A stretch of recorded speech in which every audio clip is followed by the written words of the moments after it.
those mats, by the way, they really help a lot. Again, that's that, you can buy them at woodworking stores a little thicker than that, specifically for woodworking. Otherwise, these are the ones you put under rugs, under throw rugs. And then there's also a drawer liner, like a kitchen drawer liner, that works to me just as well. They hold it really tight.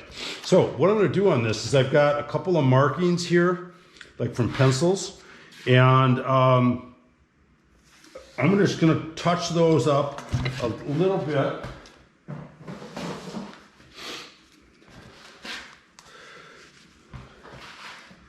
It'd help if I plug things in.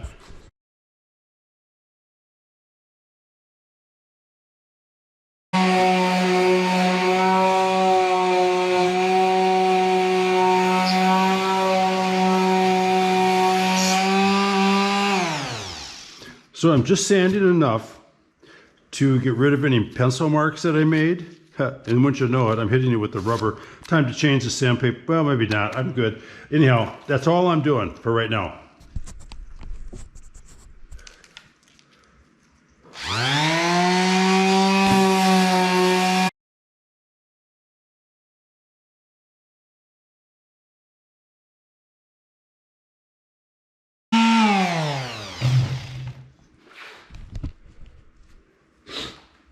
Okay, and then again, with the router, you have a choice. You can either go this way with the roundover or this way, or you could do chamfer if you wanted. I just use roundover all the time.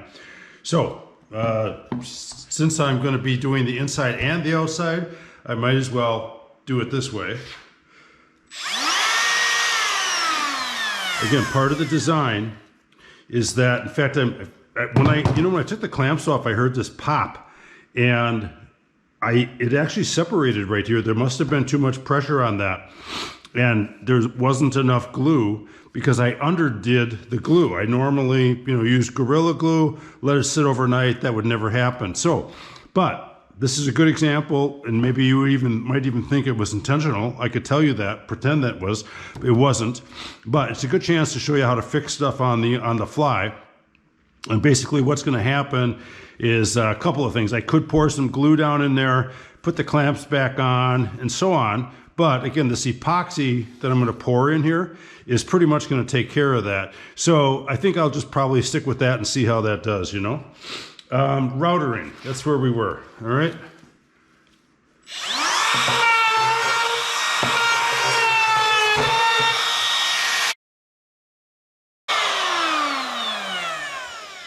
And I should mention too, there's certain advantages of doing it like this way versus this. Again, I deal with rustic stuff all the time. That's what I do. That's what I specialized in. So you've got the bearing, right? Well, if I had done it this way, then the bearing would be riding on smooth surface. Whereas when I do it this way, the bearing is riding on the rough surface of that top. And so what it does is it gives it a nice rough finish to it. So it's, again, personal preference.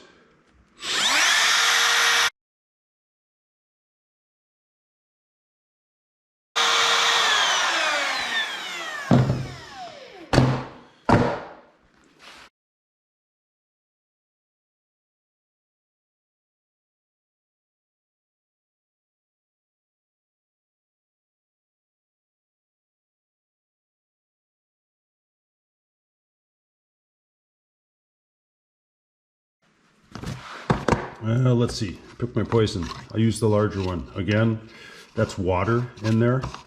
And even though it's oil-based paint or varnish, I'm going to shake it off.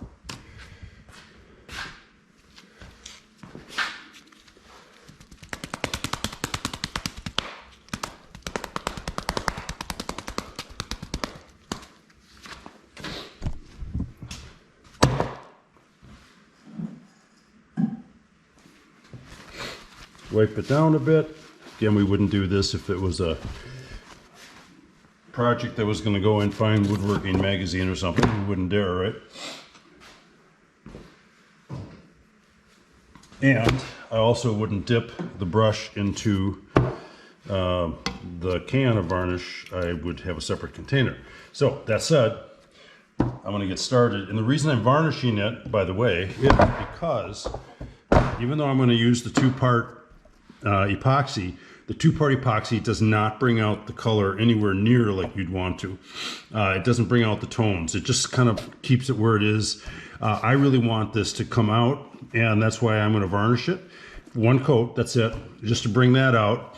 It also, by varnishing it, it also seals most of the gases that you see when you're looking at two-part epoxy. A lot of the bubbles that you get are, especially on stuff like this, really rustic stuff, right? It off-gases, and because of that, then you get a lot more bubbles. Well, if you put a coat of varnish on it, you're done. I mean, not done, but you're not getting the gases off of there. Now it's just going to be the bubbles that are in the actual material itself. So I'm, again, just going to get in there wherever I can, and it's going to be good enough.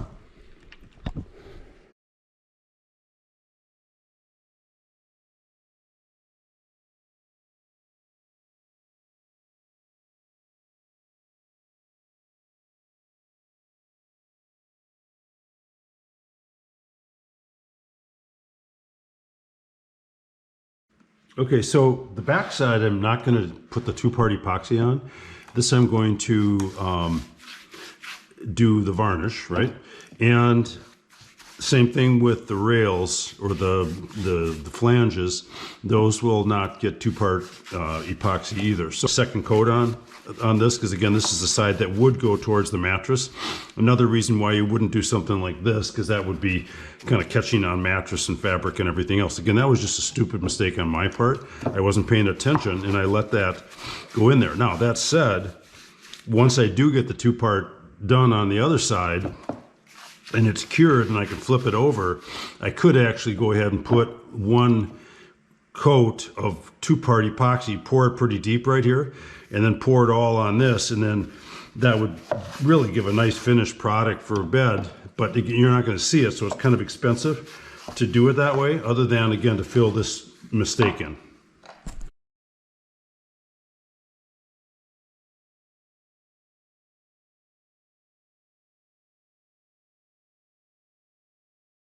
Okay, so I am going to try to kill two birds with one stone. I'm going to do the varnish on, right? But I am going to put some Gorilla Glue in that slot, and then I'm going to put a clamp on it. So when it dries overnight, the whole thing, with the varnish and all, then hopefully that will also grab there. I'm not going to put it in here because I don't want to have it seen. I guess I could put some on the back, but I don't think it's going to work because I already put varnish in there. I don't think that's going to work. So I think what I'm going to do is just put Gorilla Glue down the hole here and let it ooze in there for a little bit. Right?